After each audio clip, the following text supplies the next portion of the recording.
Special shout out to Privacy for sponsoring this video. Keep your online payments secure using Privacy. I've had my Tesla Powerwall for about 7 months now. I made my first video talking about the buyer's guide, every feature and all the ways that the Powerwall works and why it might be right for you. In this video, I'll talk about purely if it's worth it. And to understand if it's worth it, I'm going to break that down to 3 categories. The first is economic.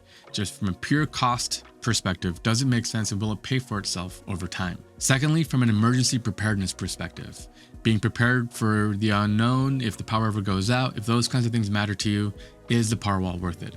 And finally, from an environmental perspective, maybe you want to lower your burden on the grid, especially during peak times when peaker power plants are run. Is the Powerwall worth it for that perspective? Now, your motivations for wanting a Powerwall are going to probably fall into one of those 3 buckets or some mixture of the 3. So, to understand if the Powerwall is worth it, let's jump right in and talk about what it costs and some of the finances and the economics. So we'll start with the economic bucket and talk about, is it worth it from a cost perspective? So if you go to Tesla's website, you'll notice that the price for the Powerwall has actually gone up. Back in October, I think, of 2020, it went up from $6,500 to $7,000, and now it's up to $7,500. The $7,500 is just for the Powerwall, but there are some other prices as well. For example, there's a gateway. This gateway is really the brain and the heart of the system. It detects when the grid goes out and handles all that logic. There's also a $3,500 quote for labor and installation. This could depend on where you live, but let's just call that a round number of $12,000 in total. Now, if you look at Tesla's website, they do mention that if you bundle, you can save about $1,500. So the $12,000 goes down to $10,500. And this is if you bundle it with solar. And I will say, first and foremost, if you're looking at a Powerwall, it really should be coupled with solar. So $12,000 is a lot of money. The Powerwall doesn't actually generate electricity. So you might be wondering, how exactly can it save you money?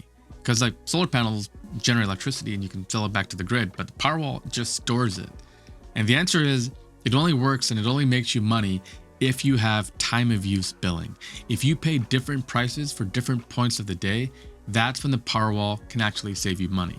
To understand that further, let's go ahead and go back to my spreadsheet and we'll break down exactly what I mean. So this is the summer prices for peak, off-peak, and super off-peak. And these are the winter prices for peak, off-peak, and super off-peak. Typically, peak prices are 4 to 9 p.m. That's when people come home. They're more likely to run appliances, air conditioning, the big time factors that will determine how much power you need. Off-peak will be the mornings, maybe like 8 a.m. to noon or 1 or 2 p.m. And then in the evenings from 9 to midnight.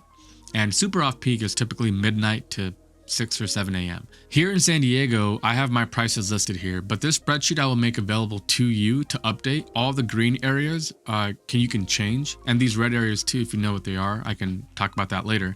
But let's say, for example, we have the summer peak prices are the same as the off-peak prices. So if I were to make this 23 cents, for example, they're the same as the off-peak, and in the winter as well, 21 cents. Which means that my prices are the same whether or not they're at peak or off-peak times. If that were the case, you can see that the savings with a Powerwall are the same as just having solar. Your Powerwall will never break even, your yearly savings is 0, and your return on investment is infinity, meaning it'll never pay for itself. So before I continue on the spreadsheet, which again, I'm gonna make that available to you, I'll have a link where you can download it, add your numbers, and figure things out.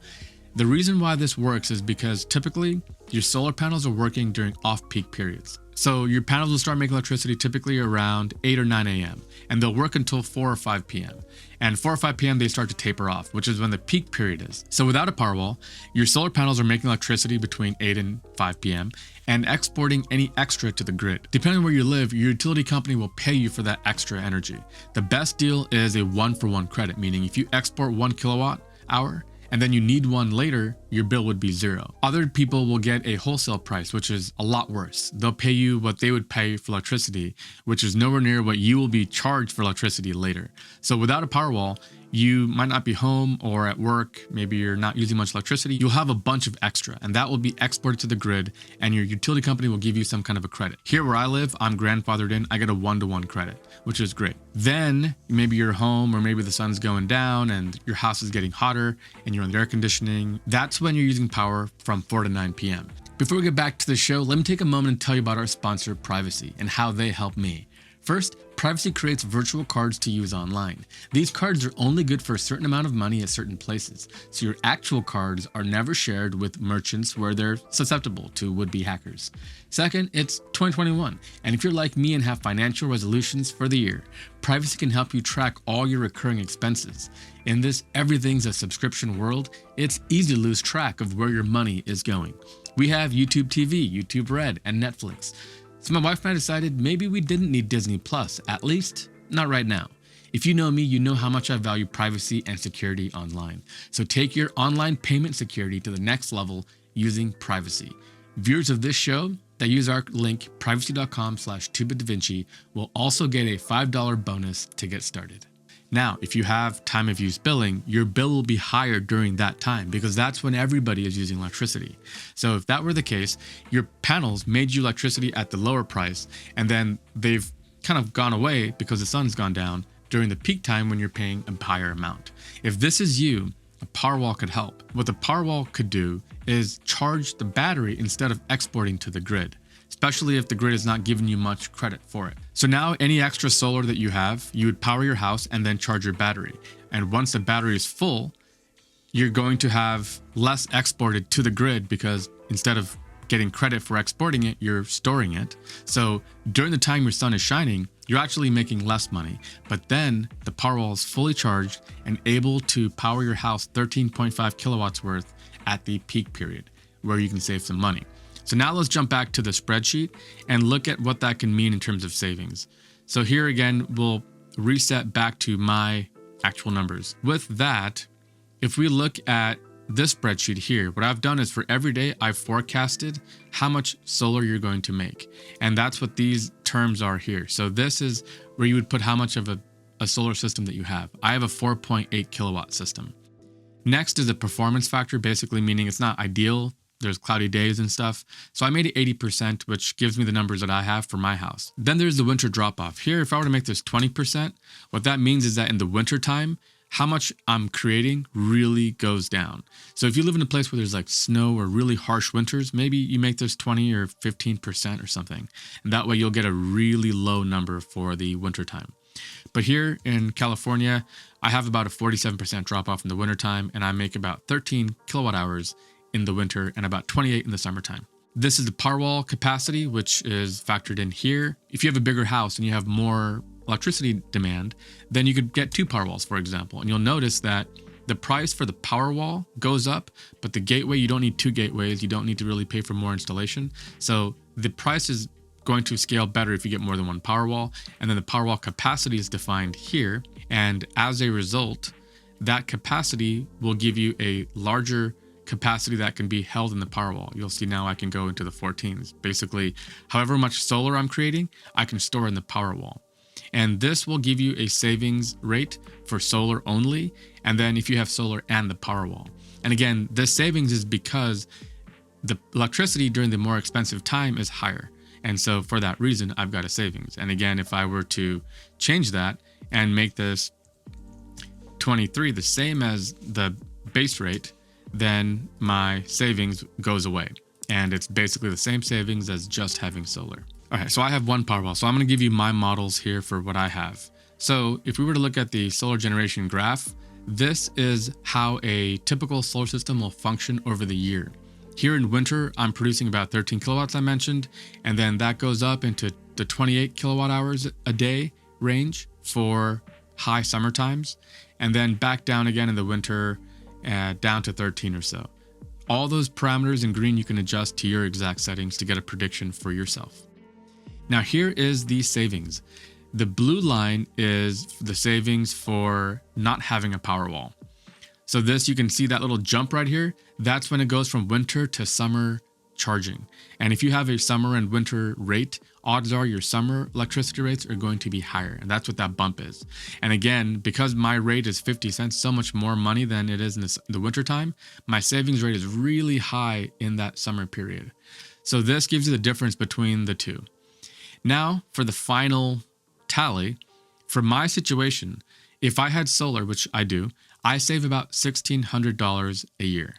If I had a solar system, the same system, plus 1 Powerwall, I could actually save $2,600.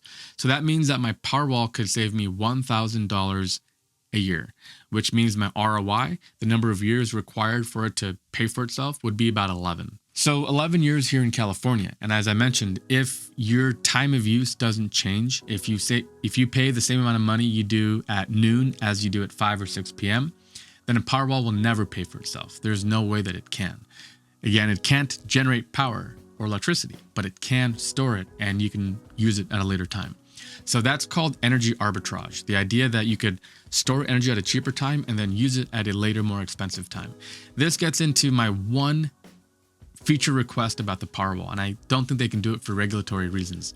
But I wish I could charge my Powerwall at midnight, not from solar, but from the grid. And the reason why is because currently I have to charge my Powerwall from my solar panels. But the thing is, I could be selling the electricity at a higher rate, the second tier rate, the off-peak rate.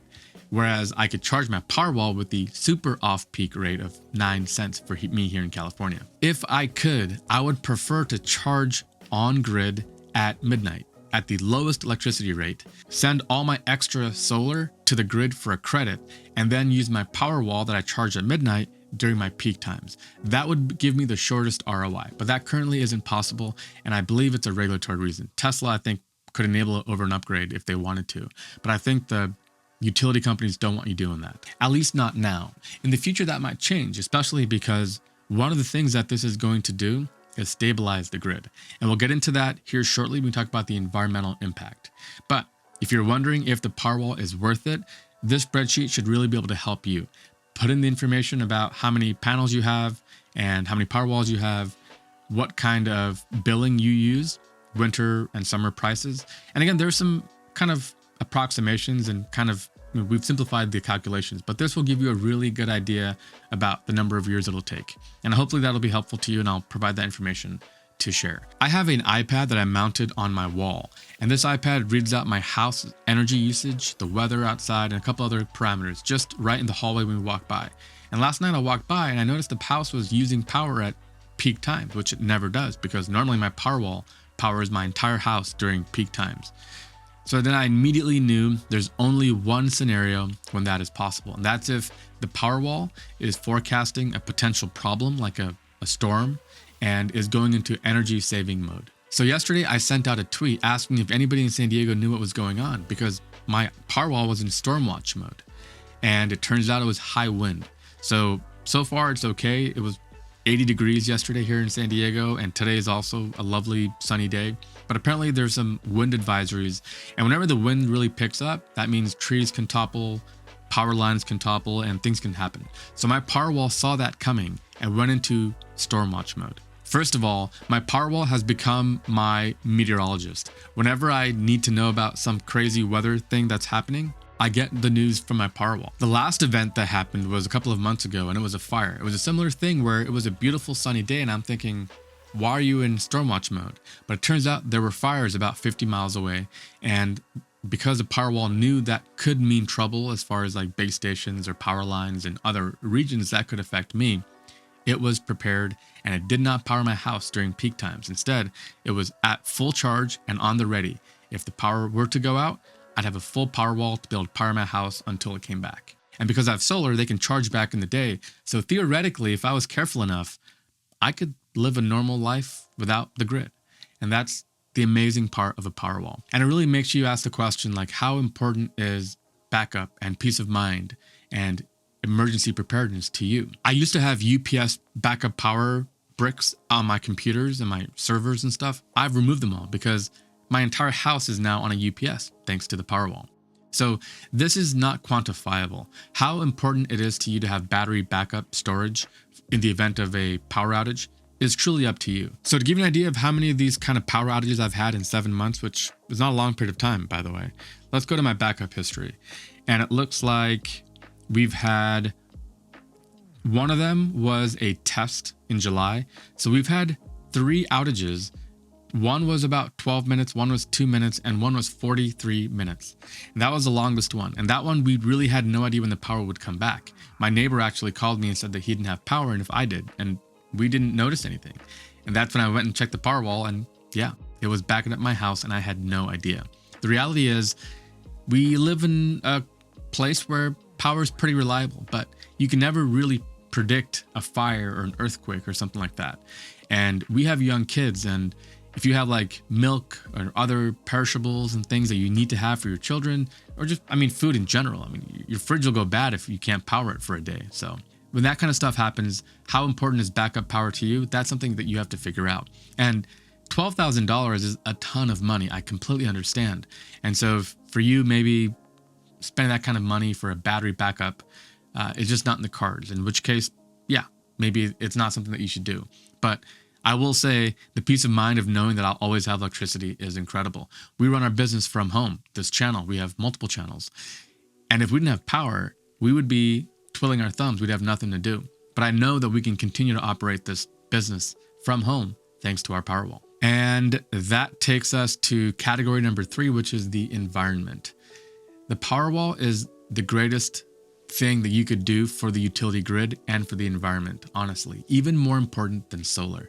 And the reason why I say this is because in California, we actually have so much solar generation between noon and 2 or 3 p.m. that sometimes we have to curtail it, which means we're actually just wasting it, throwing it away. There's too much and there's no demand for it. If instead you could charge your Powerwall during that time, the result to the grid would be zero usage because your house is powering itself and any extra is being stored itself.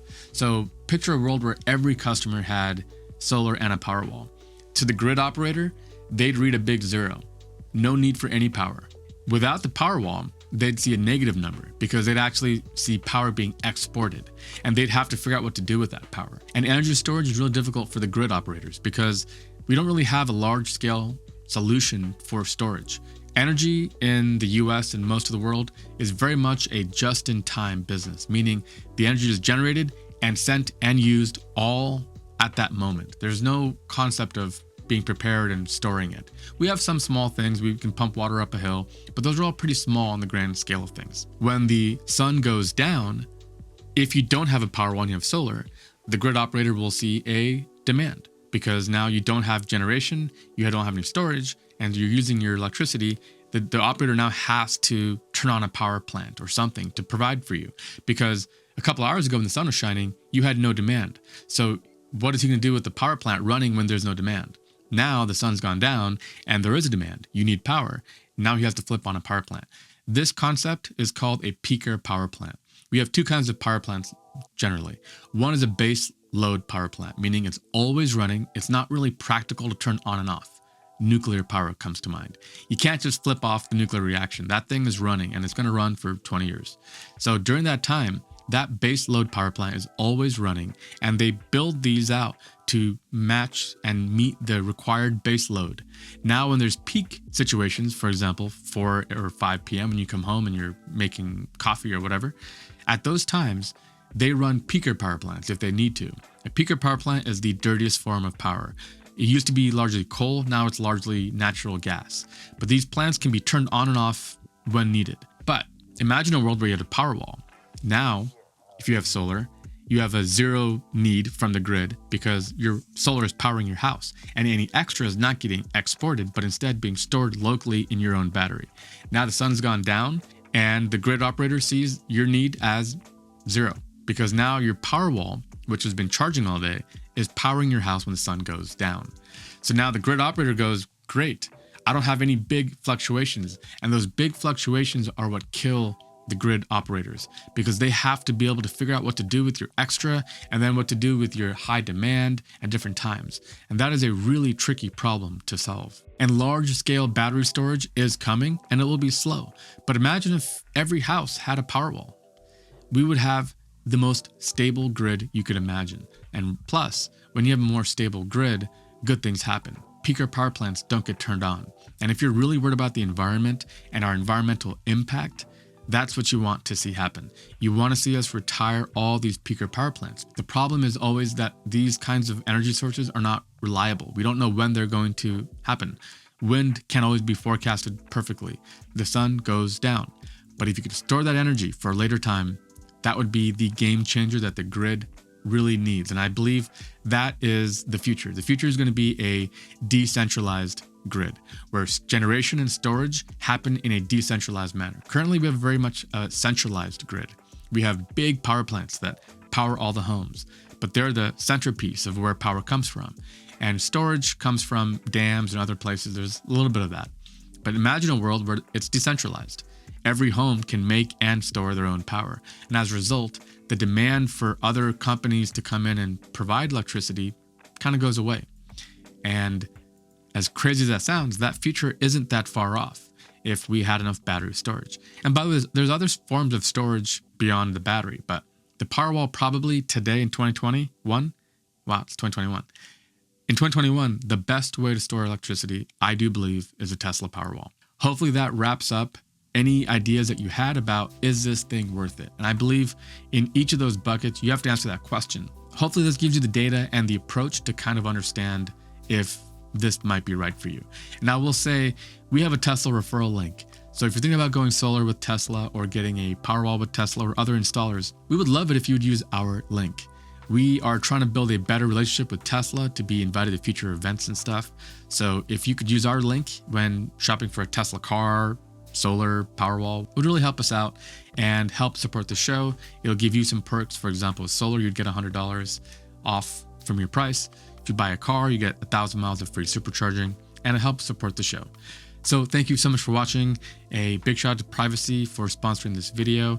Thank you to all of our patrons on Patreon and all of our subscribers. You guys make this show possible. And if you want to be a rockstar supporter of the show, please consider joining us on Patreon. I'm Ricky, this has been 2-Bit Da Vinci. Check out some of our other videos on things like Powerwall and solar. We have a ton of content already made and a ton of content planned. So be sure to subscribe, like, thumbs up, and we'll catch you guys on the next one.